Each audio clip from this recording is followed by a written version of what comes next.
नमस्कार मित्रों, एच के कथाएं चैनल में आपका स्वागत है। आज हम आपको गरुड़ पुराण के अनुसार गरुड़ जी की कथा सुनाएंगे। तो आइए कथा की शुरुआत करते हैं। जब यह ब्रह्मांड नया नया बना था, तब सृष्टि के संचालन का कार्य ब्रह्मा जी को सौंपा गया। ब्रह्मा जी ने अनेक ऋषियों प्रजापतियों की रचना की ताकि वे सृष्टि का विस्तार करें। इन प्रजापतियों में एक महान नाम था कश्यप ऋषि। कश्यप ऋषि को सृष्टि विस्तार का मुख्य दायित्व मिला। उन्होंने अनेक विवाह किए और उनकी पत्नियां थीं अदिति, दिति, दनु, कद्रु, बिंता आदि। यहीं से शुरू होती है एक ऐसी कथा जिसने देवताओं, नागों और पक्षियों के भाग्य को बदल दिया। कश्यप ऋषि की दो प्रमुख पत्नियां थीं, कद्रु और बिंता। कद्रु ने हजारों नागपुत्रों को जन्म दिया, वासुकी, तक्षक आदि। वहीं बिंता ने केवल 2 अंडों को जन्म दिया। समय बीतता गया। कद्रु के नागपुत्र जल्दी जन्म ले चुके थे, लेकिन बिंता के अंडे नहीं फूटे। अधीर होकर बिंता ने एक अंडा समय से पहले तोड़ दिया। उस अंडे से जन्मा हुआ अरुण, लेकिन अरुण पूर्ण विकसित नहीं थे। उन्होंने क्रोधित होकर अपनी माँ को श्राप दिया, तुमने अधीर होकर मुझे अधूरा जन्म दिया है, इसलिए तुम अपनी बहन कद्रु की दासी बनोगी। लेकिन जाते जाते उन्होंने एक भविष्यवाणी भी की, दूसरे अंडे से जो पुत्र जन्म लेगा वही तुम्हें इस दासत्व से मुक्त करेगा। वह पुत्र था गरुड़। समय आने पर दूसरा अंडा फूटा और उसमें से प्रकट हुए गरुड़ जी। गरुड़ जी का जन्म कोई साधारण घटना नहीं थी। उनका शरीर सूर्य के समान तेजस्वी था। उनके पंखों की फड़फड़ाहट से आकाश कांप उठा और उनकी आंखों में अग्नि की ज्वाला थी। जब वे जन्मे तब देवता भी भयभीत हो गए। उन्होंने सोचा, यह कौन है, इतना तेज और शक्तिशाली है। तब ब्रह्मा जी ने बताया, यह कोई साधारण प्राणी नहीं है, यह पक्षीराज गरुड़ है। भविष्य में देवताओं के भी रक्षक बनेंगे। एक दिन कद्रु और बिंता के बीच विवाद हुआ। उन्होंने आकाश में उड़ते हुए घोड़े उच्चश्रवा को देखा। बिंता ने कहा, यह घोड़ा पूर्ण रूप से सफ़ेद है, लेकिन कद्रु ने कहा, इसके पूंछ काली है। दोनों ने शर्त रखी, जो गलत निकलेगी वह दूसरे की दासी बनेगी। कद्रु ने अपने नागपुत्र से कहा, जाओ उस घोड़े की पूंछ से लिपट जाओ ताकि वह काला दिखे। नागों ने ऐसा ही किया। अगले दिन जब दोनों ने घोड़े को देखा तो उसकी पूंछ काली दिखी। इस प्रकार कद्रु ने छल से जीत हासिल की और बिंता उसकी दासी बन गई। जब गरुड़ जी बड़े हुए, उन्होंने अपनी माँ को दासी के रूप में देखा। उनका हृदय क्रोध और पीड़ा से भर गया। उन्होंने अपनी माँ से पूछा, माँ, यह कैसी स्थिति है आपकी? तब बिंता ने सारी कथा बताई। यह सुनकर गरुड़ जी ने प्रण लिया, मैं तुम्हें इस दासत्व से मुक्त कराऊंगा, चाहे इसके लिए मुझे देवताओं से भी युद्ध करना पड़े। गरुड़ जी ने नागों से पूछा, बताओ मैं कैसे अपनी माँ को मुक्त कर सकता हूँ? नागों ने कहा, यदि तुम देवताओं के पास से अमृत कलश लाकर हमें दे दो तो हम तुम्हारी माँ को मुक्त कर देंगे। यह कार्य असंभव था, क्योंकि अमृत की रक्षा स्वयं देवता कर रहे थे। लेकिन गरुड़ जी ने बिना डर के कहा, मैं अमृत लाकर रहूंगा। गरुड़ जी ने नागों से वचन लिया था और अब वह वचन उनके अस्तित्व का संकल्प बन चुका था। उन्होंने अपनी विशाल पंखों को फैलाया। आकाश में ऐसी गर्जना हुई कि दिशाएं कांप उठी। उनका लक्ष्य स्पष्ट था, देवताओं के पास सुरक्षित अमृत कलश। जब गरुड़ जी स्वर्ग की ओर बढ़े तो उनके मार्ग में सबसे पहले आया एक भयंकर अग्नि का महासागर। यह कोई साधारण अग्नि नहीं थी, यह इतनी प्रचंड थी कि देवताओं को भी उसके पास जाने से डर लगता था। गरुड़ जी ने अपनी बुद्धि और शक्ति का प्रयोग किया। उन्होंने अपने विशाल पंखों से आकाश के जल को खींचा और उस अग्नि पर बरसा दिया। कुछ ही क्षणों में वह अग्नि शांत हो गई। अग्नि पार करने के बाद उनके सामने आए आकाश में घूमते हुए तेजाधार चक्र। ये चक्र इतने तीव्र थे कि कोई भी जीव पास जाते ही कट जाता। गरुड़ जी ने अपनी गति को अत्यंत सूक्ष्म कर लिया और क्षण भर में उन चक्रों के बीच से निकल गए। अब अमृत कलश के पास पहुंचने से पहले अंतिम रक्षक थे दो भयंकर विषैले सर्प। उनकी आंखों में से अग्नि निकल रही थी और उनका विष इतना घातक था कि देवताओं को भी इससे डर लगता था। गरुड़ जी ने तुरंत आक्रमण किया। उन्होंने अपने पंखों की धूल उड़ाई जिससे सर्पों की आंखों में अंधकार छा गया और फिर उन्होंने अपने तीक्ष्ण पंजों से उन्हें समाप्त कर दिया। अब गरुड़ जी के सामने था अमरता का स्रोत अमृत कलश। उन्होंने बिना एक क्षण गवाए उसे उठा लिया, लेकिन जैसे ही उन्होंने अमृत कलश उठाया पूरा स्वर्ग कांप उठा। देवताओं को आभास हो गया कि कोई अमृत लेकर जा रहा है। तुरंत ही देवताओं के राजा इंद्र अपने वज्र के साथ प्रकट हुए। उन्होंने गरुड़ जी को रोकते हुए कहा, हे गरुड़, अमृत देवताओं की धरोहर है, इसे लेकर तुम नहीं जा सकते। लेकिन गरुड़ जी अडिग थे। मैं अपनी माँ को दासत्व से मुक्त कराने के लिए यह कर रहा हूँ, मुझे कोई नहीं रोक सकता। इसके बाद शुरू हुआ भयंकर युद्ध। इंद्रदेव ने अपने वज्र से प्रहार किया।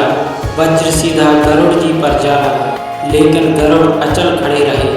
उन्होंने सम्मान के लिए अपने एक पंख को गिरा दिया ताकि इंद्रदेव के अस्त्र का अपमान न हो। यह देखकर इंद्रदेव भी चकित रह गए। इसी समय वहाँ प्रकट हुए भगवान विष्णु। भगवान विष्णु जी ने गरुड़ जी की वीरता, त्याग और धर्म के प्रति निष्ठा को देखा। वे अत्यंत प्रसन्न हुए। उन्होंने कहा, हे गरुड़, मैं तुमसे प्रसन्न हूँ, वर मांगो। गरुड़ जी ने कहा, मैं अमर होना चाहता हूँ बिना अमृत पिए। विष्णु जी ने उन्हें यह वरदान दे दिया। फिर विष्णु जी ने कहा, क्या तुम मेरे वाहन बनोगे? गरुड़ जी ने विनम्रता से स्वीकार किया। उसी क्षण से गरुड़ जी बन गए भगवान विष्णु के वाहन और ध्वज चिन्ह। अब गरुड़ जी अमृत लेकर लौट रहे थे। तभी इंद्र ने उनसे कहा, तुम नागों को अमृत दे दोगे तो वे अमर हो जाएंगे। गरुड़ जी ने मुस्कुराकर कहा, मैं केवल वचन निभा रहा हूँ, लेकिन तुम चाहो तो बाद में अमृत वापस ले जा सकते हो। दोनों के बीच समझौता हो गया। गरुड़ जी नागों के पास पहुँचे और बोले, मैं अमृत ले आया, लेकिन पहले मेरी माँ को मुक्त करो। नागों ने बिंता को मुक्त कर दिया। गरुड़ जी ने अमृत को कुश घास पर रख दिया और कहा, पहले स्नान कर लो, फिर अमृत पीना। जैसे ही नाग स्नान करने गए, इंद्रदेव आए और अमृत कलश को उठाकर ले गए। जब नाग लौटे तो अमृत नहीं मिला। उन्होंने कुश घास को चाटा, जिससे उनकी जीभ दो भागों में बट गई। इसलिए आज भी सर्पों की जीभ दो भागों में बटी होती है। जब गरुड़ अब भगवान विष्णु के वाहन बन चुके थे, तब एक दिन उनके मन में एक गहरी जिज्ञासा उत्पन्न हुई। उन्होंने विनम्रता से पूछा, प्रभु, यह संसार तो मैंने देख लिया, परंतु मृत्यु के बाद जीव के साथ क्या होता है? यह प्रश्न साधारण नहीं था। यह प्रश्न था जीवन, मृत्यु और आत्मा के अंतिम सत्य का। भगवान विष्णु बोले, हे गरुड़, जब किसी जीव का समय पूरा होता है तब उसकी आत्मा शरीर को त्याग देती है। मृत्यु के क्षण में शरीर शिथिल हो जाता है, प्राण वायु धीरे धीरे बाहर निकलती है और आत्मा सूक्ष्म रूप से शरीर से अलग हो जाती है। लेकिन यह प्रक्रिया हर किसी के लिए समान नहीं होती। भगवान विष्णु ने कहा, जो जीव धर्म, सत्य और भक्ति में लीन रहता है, उसकी आत्मा शांति पूर्वक निकलती है। उसे कोई पीड़ा नहीं होती, दिव्य प्रकाश उसे मार्ग दिखता है। लेकिन जो पाप में लिप्त रहता है, उसकी मृत्यु अत्यंत कष्टदायक होती है। उसे भय दृश्य दिखाई देते हैं और वह चीखता चिल्लाता हुआ प्राण त्यागता है। मृत्यु के तुरंत बाद यमराज के दूत आते हैं। पुण्य आत्मा के लिए वे शांत और सौम्य होते हैं, लेकिन पापी के लिए वे अत्यंत भयानक, विकराल और क्रूर रूप में प्रकट होते हैं। वे आत्मा को बांध कर ले जाते हैं। गरुड़ जी ने पूछा, प्रभु, जीवात्मा कहाँ जाती है? विष्णु जी बोले, उसे यमलोक की ओर ले जाया जाता है और यह यात्रा अत्यंत कठिन होती है। यह मार्ग लगभग 86,000 योजन लंबा बताया गया है। इस यात्रा में आत्मा को भूख प्यास सताती है। जलते हुए रेगिस्तान से गुजरना पड़ता है। कांटों और अग्नि से भरे रास्तों पर चलना पड़ता है। गरुड़ जी ने फिर पूछा, क्या इस कष्ट को कम किया जा सकता है? तब भगवान विष्णु ने कहा, यदि परिजन श्राद्ध और पिंडदान करते हैं तो आत्मा को इस यात्रा में भोजन और जल मिलता है। हर दिन दिया गया पिंड उस आत्मा के लिए एक एक कदम आसान कर देता है। अंततः आत्मा पहुंचती है यमराज के दरबार में। वहां उसका लेखा जोखा प्रस्तुत करते हैं चित्रगुप्त हर एक कर्म का हिसाब रखते हैं, कौन सा पाप किया है और कौन सा पुण्य। फिर यमराज निर्णय देते हैं, जो आत्माएं पाप करती हैं उन्हें विभिन्न प्रकार के नरकों में भेजा जाता है। कुछ प्रमुख नरक हैं। तामिस्त्र नरक, जहाँ अंधकार और यातना है। रौरव नरक, जहाँ जीवों को भयंकर पशु खाते हैं। कुंभी पाप, जहाँ उबलते तेल में डाला जाता है पापी को। हर पाप के लिए अलग दंड निर्धारित है, लेकिन जो व्यक्ति धर्म और भक्ति में जीवन बिताता है वह स्वर्ग लोक जाता है या फिर मोक्ष प्राप्त करता है। मोक्ष का अर्थ है जन्म और मृत्यु के चक्र से मुक्ति, परम शांति और भगवान में विलय। यह सब सुनकर गरुड़ जी मौन हो गए। उनकी आंखों में गंभीरता थी। उन्होंने समझ लिया, जीवन केवल भोग के लिए नहीं है बल्कि कर्म और मोक्ष के लिए है। गरुड़ जी ने मृत्यु, कर्म और परलोक का संपूर्ण ज्ञान सुन लिया। तब वे केवल एक शक्तिशाली पक्षी नहीं रहे, वे बन गए ज्ञान, धर्म और मोक्ष के प्रतीक। उनका स्वरूप अद्भुत है। विशाल मानवाकार शरीर, मुख और पंख पक्षी के समान, शरीर से निकलता हुआ अग्नि के समान तेज। उनकी गति इतनी तीव्र है कि वे विचार से भी तेज आकाश में विचरण कर सकते हैं। गरुड़ जी और नागों का संबंध केवल शत्रुता का नहीं बल्कि एक गहरा कर्मफल है। कद्रु के छल के कारण उसकी माता बिंता को दासत्व मिला। इस अन्याय के कारण गरुड़ जी के मन में नागों के प्रति विरोध उत्पन्न हुआ, लेकिन यह केवल बदले की भावना नहीं थी। गरुड़ जी धर्म के पक्ष में खड़े थे और अधर्म के विरुद्ध उनका युद्ध था। इसलिए कहा जाता है, जहाँ गरुड़ जी का नाम लिया जाता है वहाँ सर्प दूर भागते हैं। भगवान विष्णु के वाहन होने के कारण गरुड़ जी को अत्यंत उच्च स्थान प्राप्त है।